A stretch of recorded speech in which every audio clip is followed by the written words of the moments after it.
My name is Josh Dykgraaf. I'm a freelance illustrator and graphic designer, and also the part-time creative director for Keynote. I've been working as a freelance designer now for about 10 years in the crypto space for 5 of that, when Mo Levin first introduced me to the concept of Bitcoin in August 2013. Over that 5 years, I've developed quite a large portfolio of clients who I've worked for. Some of them have held successful token sales in the last 12 months. And some of them are also here today, exhibiting.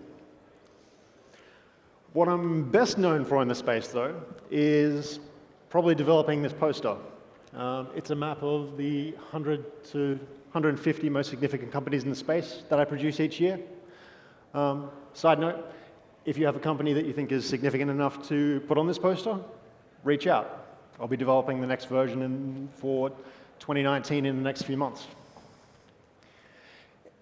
In the course of producing this poster and working on these conferences for the last 5 years, I've run into hundreds, maybe even thousands of crypto brands,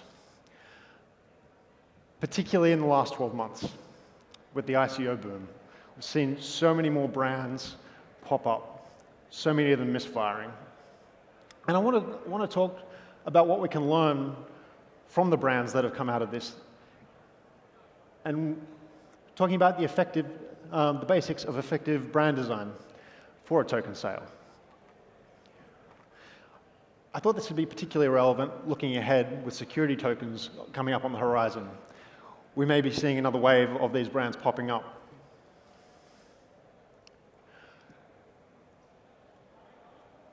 So often, design and branding is one of the very last things that you consider in a project, when really it needs to be one of the first things. Sometimes it's even more important than the concept of the project itself. Of course, you're not going to get anywhere if you don't have an idea, a product, or a proof of concept. But at the same time, you're also not going to get anywhere if you can't bring on any investor support or just outside support from the community. You need to dress for the company you want, not the company that you have. You need to wear a suit, a brand that's tailored to the needs and goals of the project. A well-considered brand is one that effectively communicates the core values and functions of its company. It's not always the prettiest design in the room, but it is the most effective. So, I want to play out a scenario that I've seen numerous times in the last year.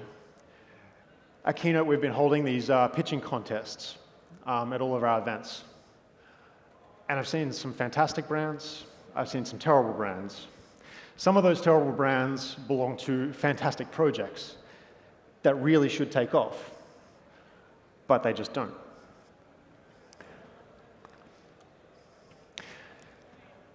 You come up with some fantastic idea. You've identified a problem that blockchain is well suited to solve. You've come up with some kind of product that works on the blockchain. You're going to revolutionize decentralizing innovation. Hurrah, you're going to change the world.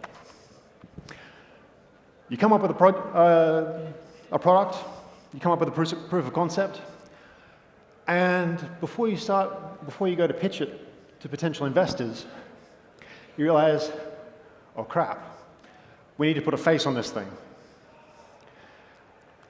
So many of these companies turn around and use a design contest website, like 99 Designs. You pitch a brief to a bunch of designers, and you get maybe 50 to 100 options for the price of paying for one. That sounds like a fantastic idea. The problem with these websites is if you're a designer working on them, you have to create 50 to 100 different logos to get paid once. The result of that is so often designers churn out or offer the same options to multiple projects, or worse, they just Google image search keywords from your project and plagiarize something. Like, I don't want to name names, not going to. This is a mark from our pitch contest in New York a few months ago. New York. This is probably the single most famous logo in the political world. The logo for the Obama campaign basically ensured that every political campaign since has had a logo.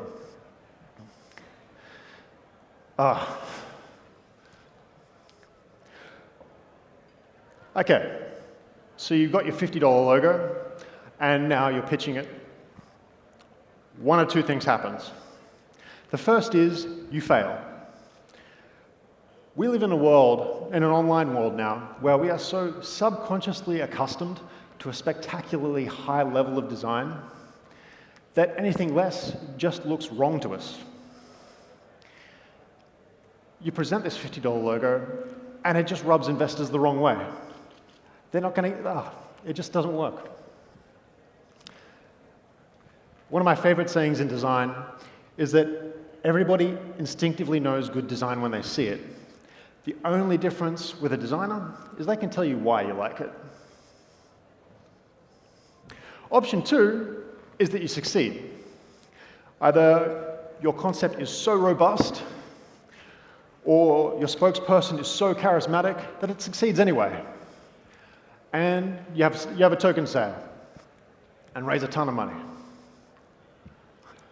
The problem here is that in the life of a company, in the short to mid-term at least, the single biggest press hit you will ever have is when you have that rock star moment and you raise 10, 20, 50, 100 million bucks. All of your social capital, all of your brand recognition is wrapped up in that one moment. Keeping in mind, it's probably going to be a year or two until you've got some kind of working project. And the face of all that brand recognition, the face of all that social capital, is a $50 logo.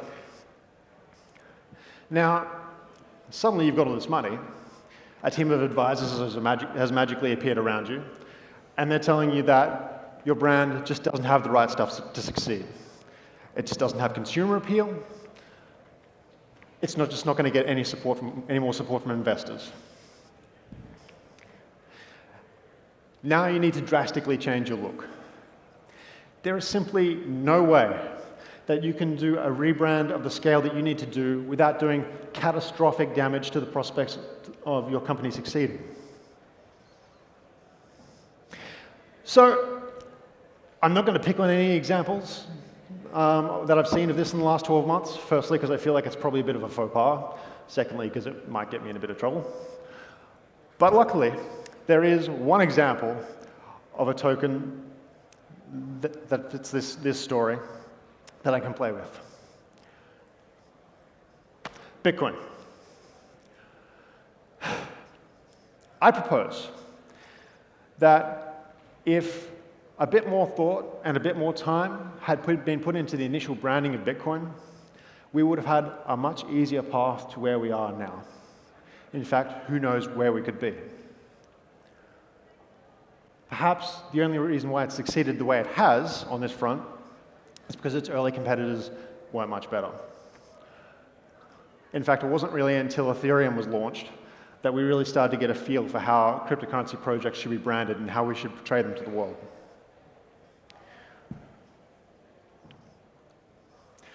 So, if you take one thing away from this presentation, it should be this. The single most important brand value that your brand needs to project is trust across any cryptocurrency project. It doesn't matter what it is. You need investors to be able to trust you with their money. You need consumers to be able to trust you enough to give you their money. And simply put, you need people to trust that you know what you're doing with this magical technology that they almost certainly do not understand themselves. It's as simple as that. And this applies to just about everything we do. Maybe not just in crypto, maybe also in fintech.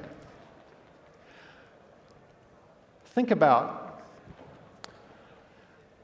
all the Fortune 500 and Fortune 500 and fintech companies you know.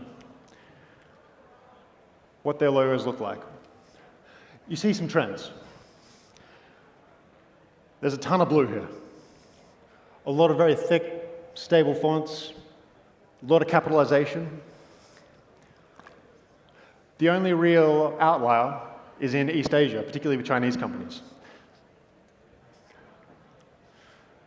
Trust on the color scale is probably best embodied with the color blue. Orange, that Bitcoin uses, rates incredibly poorly in color psychology theory on the trust scale. It's down there with like hot pink, certain shades of green, browns. You see these brands where people actually get them to trust there with the money. Ton of blue. Very calm, strong colors. In the case of China, you see all this red because culturally, red fulfills the same function as blue in Western society.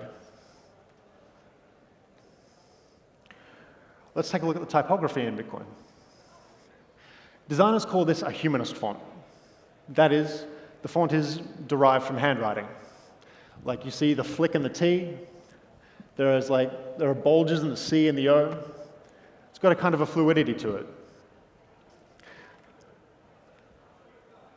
Side note, this font is Ubuntu. If you ever see a project with this font, it means the logo was almost certainly designed by a developer, and whatever connotations that may have. To me, it generally suggests that a developer is involved at an operations level, someone who theoretically knows what they're doing. I would suggest that, no.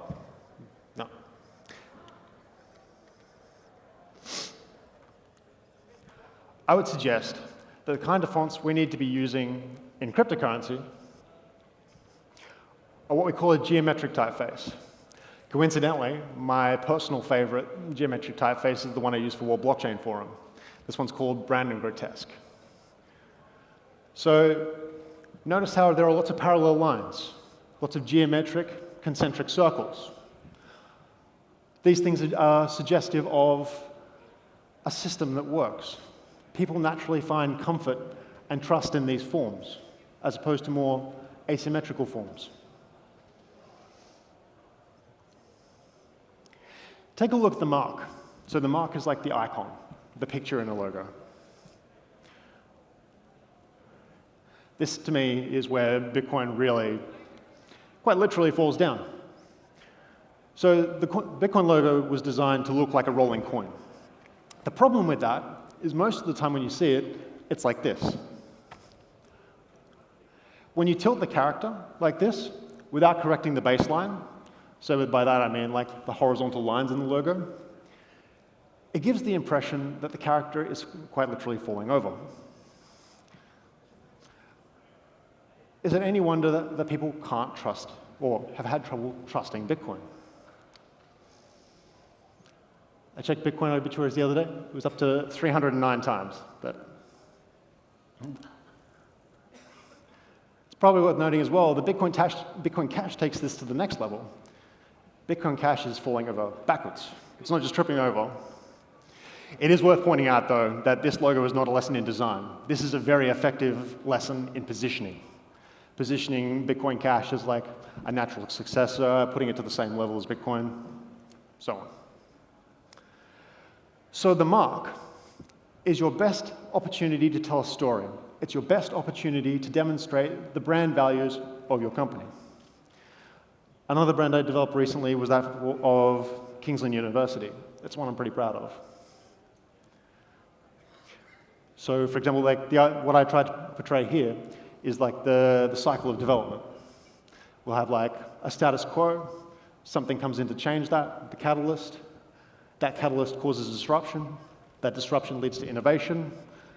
That innovation leads to the next level, the new status quo. Lastly, particularly for a token sale, it is critically important that your logo needs to look small when it's tiny, because more often than not, when you see it, it's going to be in this kind of context. I'd suggest that perhaps the strongest logos here are the Dash logo. Like, think about which ones, well, you can recognize from where you're sitting right now. Litecoin is fairly easy to read. Still Bitcoin, because it's still quite a thick character. Logos like Cardano, and IOTA in particular, there's just too much detail there that the mark simply just becomes a wash. You can't really recognize it from a distance. On that note, I'm out of time. I hope I've given you something to think about and underlined for you the importance of design in creating crypto projects. Stick around. In the next couple of hours, we'll be announcing the ICO pitch winners. Hopefully I'm vindicated and they will have blue logos with geometric typefaces. All right, thank you. Josh Dykgraaf.